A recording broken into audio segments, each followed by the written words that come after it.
Hi everyone and welcome to episode 99 of the Rewarding Property Decisions podcast. Well, winter is coming. Now, for those of you that are Game of Thrones fans, you'll get that reference as being the motto of House Stark.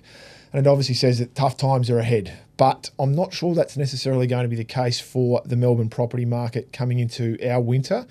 We're coming off a very dormant autumn period. And a lot of that fell because of how late Easter was this year. So if you look at April as a month, from a transactions perspective and from an opportunity perspective, it was very limited. We had a lot of public holidays with Easter and Anzac Day. School holidays took up the first or the middle part of it as well. And then we obviously had the election, which led into, will progress through most of April and was the first weekend in May. So all of that meant that there wasn't a huge amount of opportunity for buyers, and a lot of vendors were holding back in terms of their motivations to sell because of the interruptions that would have occurred for their campaigns. And that's been confirmed by Cotality, which is formerly CoreLogic. Their August auction listing volumes for April were the lowest they've been since 2019. So there's obviously a significant reduction in volume over that period. Because of those interruptions. But what we are also seeing is that buyer confidence is still quite strong at the moment. Well, not strong, but it's certainly very positive. The two interest rate cuts that we've obviously had this year have certainly contributed to that. But with the likelihood that we'll see supply drop off now as we move into the winter months, it's likely to be a bit more pent-up demand over that period as well, because there won't be a huge amount of choice. Vendors don't typically sell a lot, don't list a lot during the winter months, primarily because properties don't present as well, but also a lot of buyers aren't as active during that period. Now, when I say that, serious buyers, those that are motivated, are not going to stop because the weather turns down, but you don't get as much confidence, you don't get as much momentum going through those winter periods, because even the tie kickers aren't out and about, and they do add to the atmosphere at inspections and certainly the numbers. But even though there are these positive signs still about, that doesn't necessarily mean that will contribute to vendors committing to selling, because it is a timely process to get to the point of selling a property. There's a lot of things that you need to do. You've got to prepare the property. You've got to consider lease situations. Perhaps if it is an investment property that you're looking to sell, you've got to prepare a contract. You've got to select an agent. There's a lot of things that need to be done. So even if there is some positivity around, it doesn't necessarily mean that a vendor can pull the trigger really, really quickly. So most will then focus more towards a spring market and take advantage of that. And that's when the market resurgence will probably start to appear.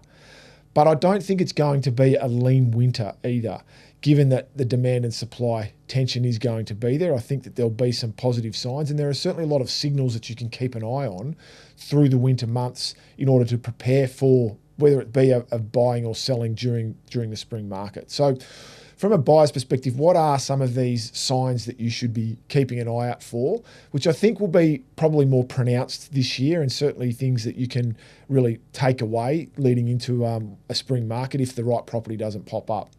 So the first one is obviously open for inspection numbers. And it's the key part here is to obviously attend as much as you can, but obviously speak to real estate agents, because they're going to give you a bit of an idea as to what they're seeing. It doesn't necessarily have to be specific to your property, but what's the momentum like? What are the numbers like? Where are people attending inspections at the moment? And what is has the supply dropped off, or is it that there's the buyers have just changed direction and looked at alternatives? We do sometimes see, obviously, as I said before, that because the supply drops off, buyers aren't about. But because there's not as much stock and there's not as many buyers, it's still a reasonably accurate reflection of where numbers sit. So it's certainly something that you can still take away and get a good idea as to whether or not there is positivity around the market at a point in time. But certainly if numbers do start to lift during that winter period, it's a pretty good sign that there is some activity around and there are some motivated buyers there.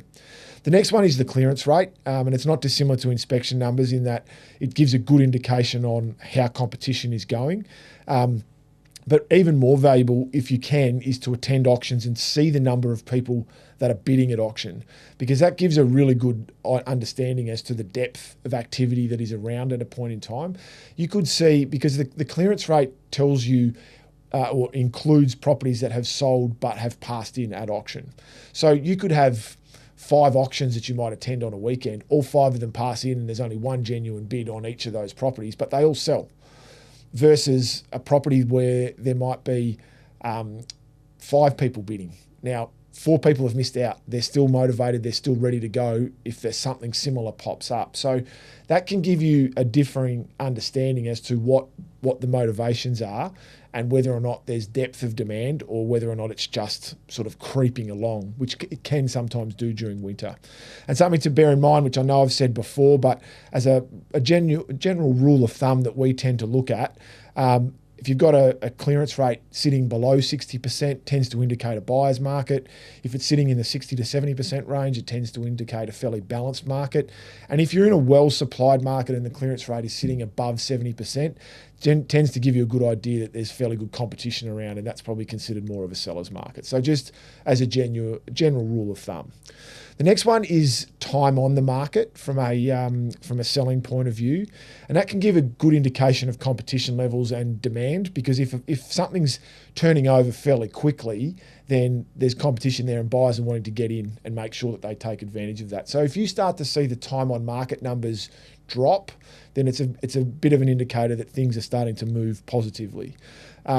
It's usually used more in a private sale sense than an auction sense, because if an auction market's going reasonably well, it's focused more on that 3.5 to 4 week auction campaign, whereas private sale can be longer term. Private sales are obviously used because there isn't the same level of depth of demand. So it is a good one from a private sale sense to have a look at where or not properties are selling quickly. Comparable sales is another one that we look at very closely, and obviously to monitor how they're going in comparison to other properties.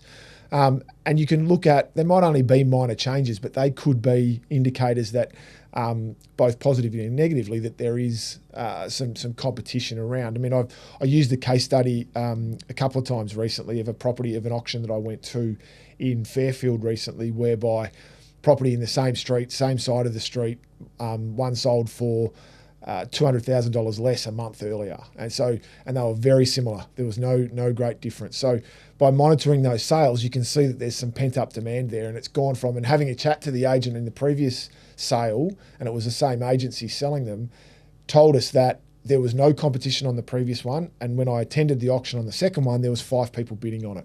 So all of a sudden, in the space of a month, there's demand for that type of property. So it's something that comparable sales can give you a really good understanding as to what's going. And if you've got the time and the energy to set up a bit of a time lapse and look at perhaps multiple sales over an extended period of time, you can then start to look and see, well, is there movement for similar types? Now, nothing's going to be exactly the same. The houses are going, or apartments, units are going to differ slightly, but you can get a bit of a feel as to whether or not prices are starting to move by looking at that.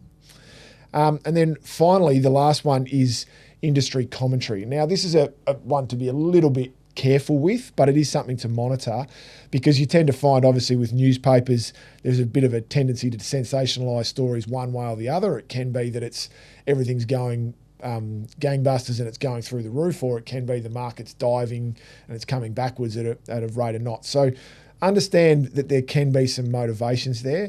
Also, if it's looking at professionals or industry experts, make sure that there's not understand that there could be a vested interest from some perspectives. Now, I'm very mindful saying that because I've been talking quite regularly in recent times about the Melbourne market being good value and some good opportunities, and obviously that's where we're active is in the Melbourne market.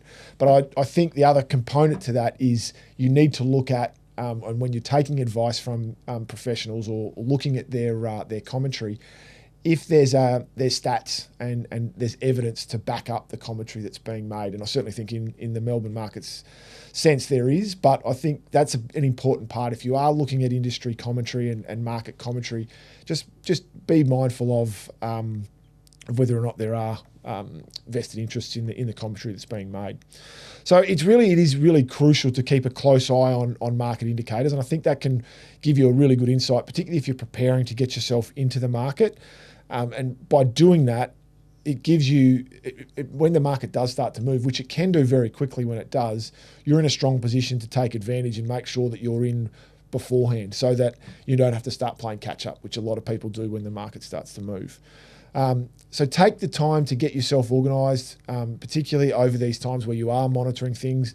Get your finance organised, get your solicitors, get your building inspectors, everything set up so that when you are ready to go, you're in a position to move fairly quickly. And from a vendor's position, take the time to observe market conditions, market depth, what's going on, is there buyers around, and the buyer profile where there's most activity, because that's going to help you, if you are preparing to sell in a spring market, to prepare your pricing strategy, to look at what sort of method of sale. So if the market's starting to build and you might be in a suburb where sometimes private sale is more sought after than auction, but when the market moves well, auction can work really well. So that can be a determining factor as to the method of sale that you're going to use. And obviously the presentation and the timing of when you're going to sell is really important from a vendor's perspective. So you can certainly take advantage of this time of year as well and get some really key indicators for when your campaign is ready to start. From a case study perspective, I had a client recently who did a lot of due diligence and took a lot of indicators around price movement and had been looking for a while and felt that now things were starting to move in favour. He was looking to buy a property that was investment grade but was going to be a first home. So did the homework and was ready and then said, right, I am ready to go and I'm ready to move. We had a lot of chats around, okay, when the right one comes up, we will need to move fairly quickly. But he was patient, looked for around a month or so, and then we did find the right one. And because we were able to move really, really quickly, we were able to catch a couple of other buyers off guard and bought the property, we felt, really, really well. And I think the price that we got at, which was within the quote, was quite advantageous. And I think this client, by the time he settles on this property and the market starts to move, he's going to be in a very strong position. It was a little house that we bought in Hawthorn. So read the signs. I think that's a really important part coming into the winter months. Look for the signs. It's not a time to be dormant and sitting on your hands. It's a time to be really monitoring.